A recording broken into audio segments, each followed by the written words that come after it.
Y'all, welcome back to Homestead Ranch. Guys, I am burnt. I was out in the sun way too long yesterday. In my pool, I got a new 12-foot inflatable pool that I have been swimming in non-stop, and I am toasted. But anyways, I've browned up pretty good overnight, so not as badly burnt. But anyways, I wanted to talk to you about tomato plants today and show you what's going on with mine. Check it out. All right, so I'm at the garden at my house, and these towards the end, if you could see on the garden tour the other day, are doing fabulous. They have come on strong. They are doing well. So up here, the closer to the house I get, the more puny they start looking. And I noticed something this morning. Now that is bitten off at the top. A deer actually got a hold of that. But throughout here, they actually start losing leaves on the bottom. This one's loaded with little tomatoes. He's doing well, but you can see where the deer have even eaten those. They put their faces inside of the cage. And we've talked about deer methods. I know y'all have recommended a lot. I know that there's reflective tape. There's all this other stuff. Noise makers, all that. I'm just trying to wait until we can get the electric fence. I don't want to spend money on one method and then have to just not use it. So that's what I'm waiting on. But anyways, up here, I wanted to show you this one. This tomato plant has a tomato. It has two, actually. Probably doesn't need it, as puny as it looks. It is what it is. But I noticed in my tomato plant that it looks like we have blight already. So what I'm going to do is take off a leaf and show you this. So this back here, where it's just burned up looking, looks like blight to me. Starting on the lower leaves. Starts at the bottom, progresses upward. So, I have done video after video about this. And guys, if you can see, my cameras might want to focus. See the spots, and then it just crumbles up.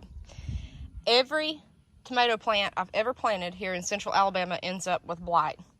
What I have found to do is prune once you get blight on it. Okay, so I'm going to pull off all these little leaves here at the bottom. That's a better specimen to show you.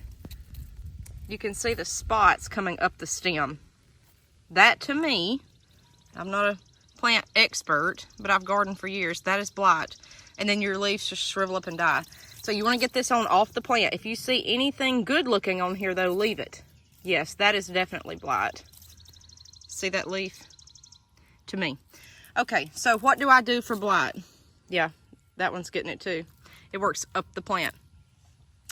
Fertilize the tar out of this. Now, I had a question yesterday about hydrogen peroxide. You can do that. I have never tried it. You can spray it on the leaves, but you have to dilute it heavily. Get these things out of your garden. But guys, I'm going to tell you, once you have it, you're going to have it from here on out. That it is what it is. I have never gotten rid of it completely. Spray your plant with copper fungicide. Spray it weekly. I use Captain Jack's. I'm not endorsed by them. That's just what I use.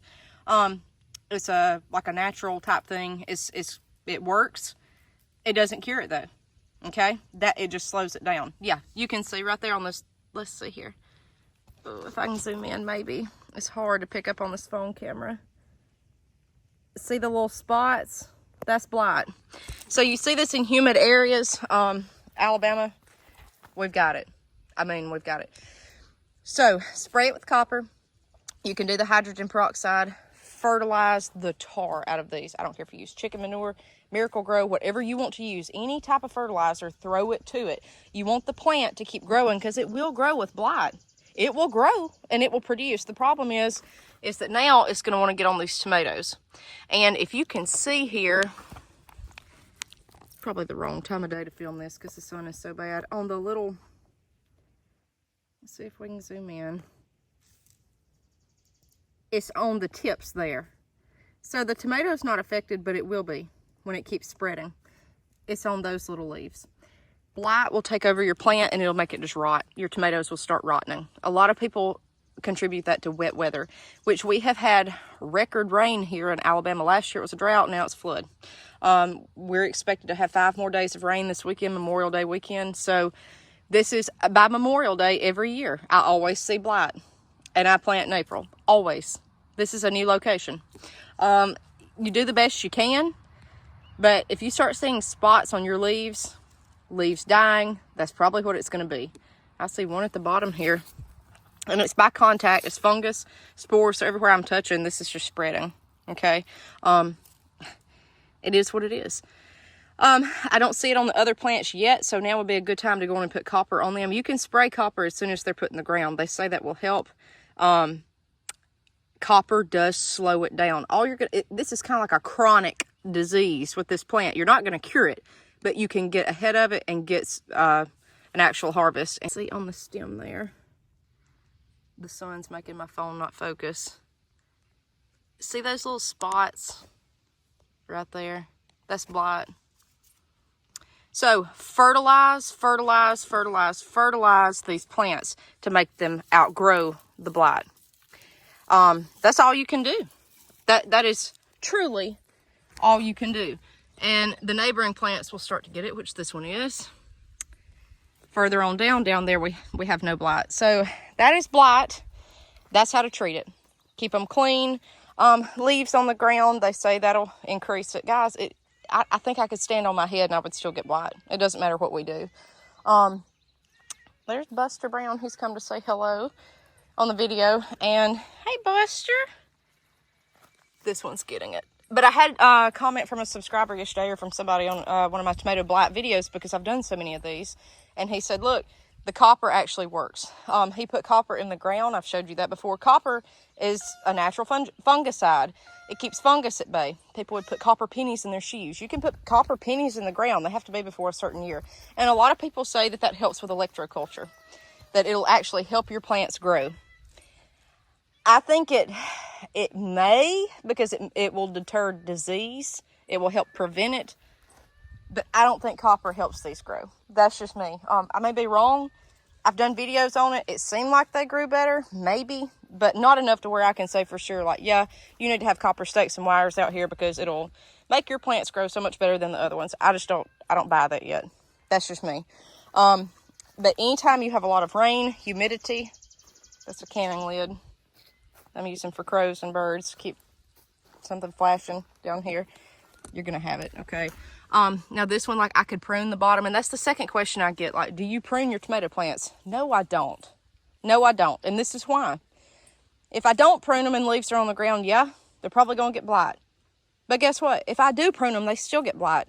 So I'd rather it attack those leaves on the ground that are good for nothing, okay, and start at the bottom first, the most distal area, than I would the central area. Because if you've got a plant with, okay, let's say this, like, there's not a lot of leaves on it, it's already on the top up here, what am I going to do? This plant's a goner, more than likely, unless I fertilize the tar out of it. So yeah, I let my leaves stay down. A lot of people disagree with that. I just do. Sometimes I might prune a few, but these people that prune them to a nub right off the bat, I do not do that. Now, when you get the blight, just like I did, then start pruning. Get that stuff on out of there. That's what I personally do, okay? That's just some tips and tricks if you get blight. If you notice your plants are dying and you're in the south, if it's not underwatering them, if it's not the heat, it's probably going to be blight, guys. It's probably going to be blight. It's just humid. It's hot here, and that's what happens. But hopefully you can get a good plant, a good stand before it takes over. So like these up here, that's what you want to see. A good, healthy plant that's tall, that's got a lot of leaves that you can prune, or it will take a while, enough to get a harvest off of it before they die. And, I mean, you're not going to keep a tomato plant going forever. It's going to succumb to something, okay? So you've got to learn to live with the blight and work with it. All right, guys, prune. Once you notice this stuff, okay, fertilize, copper. That's what I use. And let me know if you're doing hydrogen peroxide. Let me know the results. All right, we'll see you next time on Homestead Ranch.